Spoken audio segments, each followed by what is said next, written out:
নিজেকে মাঝে মাঝে খুব বেশি বাচ্চা সুলভ মনে হয়। এত ছোট ছোট বিষয়ে আমি এত বেশি খুশি হয়ে যাই। আমাকে খুশি করা মনে হয় পৃথিবীর সবচেয়ে সহজ কাজ। আজকে অনলাইন থেকে অল্প কিছু শপিং করেছি, আর সেগুলো পেয়ে তো আমি খুশিতে একেবারে আত্মহারা হয়ে গেছি। আমি যখনই অনলাইন থেকে কোনো কিছু অর্ডার করি তখন আমি ভীষণ এক্সাইটেড থাকি। হাতে পাওয়ার পর মনে হয় প্রাণে শান্তি আসে। জামাইবাবু শপিং করে দিয়েছে বলে এত রাতে রান্না করে খাওয়ালাম। আসসালামু আলাইকুম, আশা করছি সবাই খুব ভালো আছেন। আমরাও আলহামদুলিল্লাহ অনেক ভালো আছি। নূর জুয়েলারি পেজে বেশ কিছুদিন ধরে এই চুড়িগুলো দেখছিলাম। চুড়িগুলোর ডিজাইনটা এত ইউনিক আর এত সুন্দর, দেখেই লোভ লাগছিল চুড়িটা নেওয়ার জন্য। নিব কি নিব না, নিব কি নিব না ভাবতে ভাবতে অবশেষে অর্ডার করে ফেলেছি। কথায় আছে না, শখের তলা ৮০ টাকা। ভালো যখন লেগেছে তখন তো নিতেই হবে। অবশেষে গত পরশুদিন অর্ডার করে দিয়েছিলাম, আর আজকে বিকেলে এটা হাতে পেলাম। সকালে কুরিয়ার থেকে ফোন করেছিল যে আপনার চুড়ি চলে এসেছে, আপনার বাসায় আমি কখন দিয়ে আসব। আমি বললাম আমি বাসায় আছি, কিছুক্ষণের মধ্যেই নিয়ে আসতে পারেন।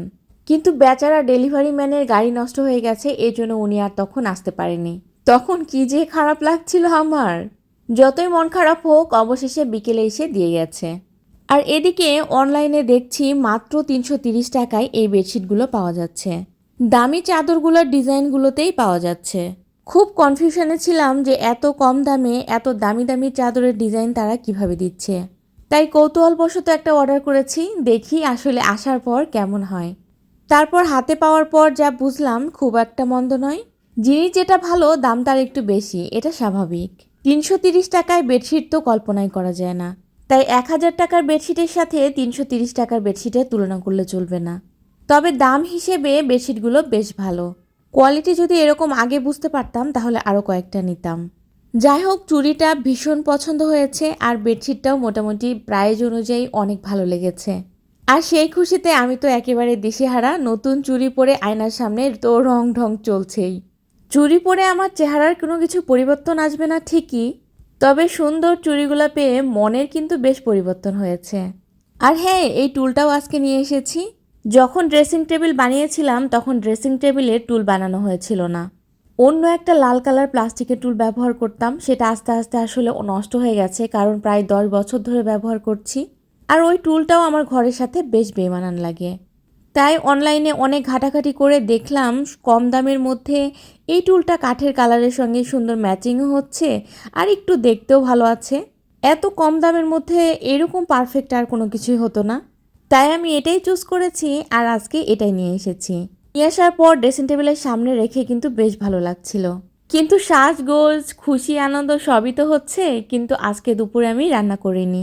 আগের দিনের গরু মাংস ছিল আর পটলের খোসা ভর্তা দিয়ে আজকে দুপুরে খাওয়া হয়ে গেছে। আজকে যেহেতু অনেক খুশি আমি, তাই মনে হলো যে একটু কষ্ট করে হলেও জামাইকে একটু মজা করে রান্না করে খাওয়াই। আর যেই ভাবনা সেই শুরু, তাই সাথে সাথে একটা মুরগি ফ্রিজ থেকে বের করে ভিজিয়ে কেটে ধুয়ে রান্না শুরু করে দিয়েছি। পাকা গৃহিণী যাকে বলে আর কি। সাথে আলুও দিয়েছি, দিয়ে মশলা কষিয়ে মাংসগুলোও কষিয়ে নিচ্ছি।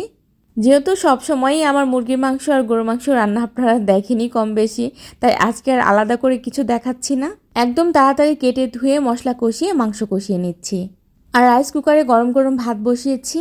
আর এদিকে আবরিজ আর আবরিজের বাবা দুইজন মিলে খেলা শুরু করে দিয়েছে। আর আমি ঝটপট করে এদিকে রান্নাটা করে নিচ্ছি। রাতের জন্য রান্না করলেও কালকে আর আমাকে রান্না করতে হবে না, এটা দিয়েই কালকে আমার সুন্দর মতো চলে যাবে।